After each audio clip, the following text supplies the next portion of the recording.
भाइयों, मानव शरीर कितना अमूलक है और ये बार बार नहीं मिलेगा। ये आपको किसी ने नहीं बताया कि इस मनुष्य शरीर का असली काम, असली उद्देश्य, किस काम के लिए आपको यहाँ मृतलोक में ये दिया गया है। तो इसको सब लोग बस इस झगड़े झंझट में, खाने पीने में, उठने बैठने में, लड़ाई झगड़े में, इसमें सब बिता देते हो। रात को भी वही संकल्प देखते हो और दिन को भी वही देखते हो। ना आपके हाथ में रात का पड़ेगा और ना आपके हाथ में दिन का पड़ेगा। ये मनुष्य शरीर थोड़े दिन के लिए उसने आपको मालिक ने दिया और ये कहा कि देखो मेरा ये मनुष्य शरीर दिया हुआ ये साफ सुथरा है और तुम इसमें बैठकर अपनी जीवात्मा का कल्याण, अपनी जीवात्मा को भगवान के पास में पहुंचा दो। हमारे मकान को गंदा मत करना, मैं तुमको तो किराए पर देता हूँ, भाड़े पर थोड़े दिन के लिए, समय पूरा होते ही मैं आ जाऊंगा और तुमको मकान से बाहर निकाल कर और मैं अपना मकान ले लूंगा। उसने ये कहा मेरे मकान में गंदगी मत जमा करना। तो आपने उसके अमोलक मकान को जो आपको दिया गया है उसमें कूड़ा कचरा, पाप और पुण्य, अच्छा और बुरा आपने इसमें भर लिया। अब श्वासों की पूंजी खत्म हो रही है तो वो आने वाला है और सामने खड़ा हो गया कि मकान को खाली कर दो। अभी आप क्या करोगे? उसके सामने होश उड़ जाएगा, आंखें बंद हो जाएंगी, कान बंद हो जाएंगे, जवान आपके मतलब ये वो भी बंद हो जाएगी, बुद्धि जो है पागल हो जाएगी, कहेगा निकलो मकान। पहचानना भी बंद, सुनना भी बंद, बोलना भी बंद, समझना भी बंद और मनुष्य रूपी इस किराए के मकान से जीवात्मा को निकाल करके बाहर करेगा। फिर तुमको ले जाएगा और वहां पर हिसाब करेगा कि तुमने कितना पाप किया और कितना पुण्य किया। उसी कर्म के आधार पर तुमको पशु में, पंछी में, कीड़ों में जाकर के बंद कर देगा। फिर ये मनुष्य शरीर आपको नहीं मिलेगा। ये अमूलक उसने आपको ये निधि दी है। हमको ये चाहिए कि इसमें जीवात्मा बैठी उसको जगाया जाए। तो आप किसी से रास्ता पूछते नहीं हो, भाई किस रास्ते से भगवान देखा जाएगा, किस रास्ते से मिल जाएगा। कोई रास्ता है मनुष्य रूपी मंदिर में, तो सबके पास भगवान के पहुंचने का रास्ता मनुष्य रूपी मंदिर में, कहीं बाहर नहीं है कि तुम पूरब में जाओ, पश्चिम में जाओ, उत्तर में जाओ। तुम्हारे मनुष्य मकान में उसके पाने का, देखने का, दर्शन का और जीव को यानी मतलब ये है कि पार करने का इसी से रास्ता। तो तुम किसी जानकार के पास जाते हो, उससे पूछते कि भाई भगवान के मिलने का कोई रास्ता है, तो वो बता देता आपको और फिर कहता कि देखो ये रास्ता है, इससे चलो। तो देवी और देवता और भगवान और ब्रह्मा और विष्णु महादेव और ईश्वर और ब्रह्म सब मिल जाएंगे। तो आप तो दिन भर इस काम में लगे रहते हो। दिन गया धंधे में, रात गई हीरा जलम अमोल था, कौड़ी बदल जाए। क्या आपने कर दिया मनुष्य शरीर पाकर? क्योंकि ये तो अमोलक मनुष्य शरीर है। सारे संसार की दौलत को एक जगह रख दिया जाए और इसकी आरती की जाए कि हमको फिर से मनुष्य शरीर ये खड़ा कर दो, दे दो, इसमें जीवात्मा को वापस ले आओ, तो ये धन दौलत नहीं कुछ कर सकता। ऐसा आपको सबको अमोलक मनुष्य शरीर दिया गया, चाहे किसी भी जात का हो, ब्राह्मण हो, क्षत्रिय हो, अर्जन हो, मुसलमान, ईसाई हो। भगवान के पाने का सबको ये अवसर दिया। आप कहोगे हमको भगवान के पाने का अवसर नहीं मिला, तो इससे बढ़कर के और क्या मिलेगा। अब आपको इसमें बैठकर किसी महात्मा की खोज करना है जो भगवान को पा चुका।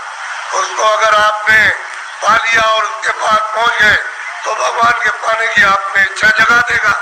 और जब इच्छा जाग जाएगी तो आप कहोगे मुझे रास्ता बताइए, तो रास्ता देगा। फिर आप बैठ करके मनुष्य रूपी इस मकान में फिर भजन करना। जब भजन करोगे तो तुम्हारी दिव्य ज्ञान चक्षु, तीसरा नेत्र खुलेगा, उस नेत्र से भगवान और देवी और देवता देखे जाते हैं। ये बाहर की जो चर्म आंखें, जो शरीर की आंखें, ये देवी देवता को, स्वर्ग और वैकुंठ को नहीं देख सकती हैं। जब तुम्हारी अंदर की आंख खुल जाएगी वो उनको देखेगी, उससे मिलेगी और भगवान को देखेगी, तब बेड़ा पार, तब भवसागर से उतरोगे। ऐसे नहीं, मेरी तरफ बड़े ध्यान से देखो। ये दोनों आंखों के बीचों बीच में सब मनुष्यों में ये जीवात्मा बैठी हुई है। इधर देखो आप, ये दोनों आंखों के बीचों बीच में, तो ये शरीर के नाके के ऊपर बैठी है, उधर में स्वर्ग का नाका, इधर मनुष्य शरीर का नाका। तो जो आपको यहाँ बैठाया था और आपने ये कहा था कि जिसको पकड़ के आए उसको छोड़ना नहीं, तो आप सुख सुविधा में लग गए और ये संसार के ये काम ये करने लगे, ये देखने लगे, सुनने लगे और इन पर्दों को ये कहने लगे ये मेरा है, ये बच्चा मेरा है, खेती मेरी है, पेड़ मेरा और ये मेरा और ये मेरा। तो इस लोभ लालच में, मोह ममता में फंस गए, तो अंदर में मैल जमा हो गया। तो अंदर की तुम्हारी जो जीवात्मा की आंख थी ये, वो तो हो गई बंद, अब देखना बंद हो गया और सुनना बंद हो गया। तो दो आंखें तुम्हारी शरीर में और एक जीवात्मा में, 3 आंख हो गई। 3 तुम किताबों में देखो, उसमें लिखा हुआ है कि महात्माओं के पास जाओगे तब तीसरी आंख तुमको मिलेगी, और बिना महात्मा के गए हुए तीसरी आंख नहीं, और तीसरी आंख से स्वर्ग मिलेगा, वैकुंठ मिलेगा, ईश्वर का दर्शन होगा।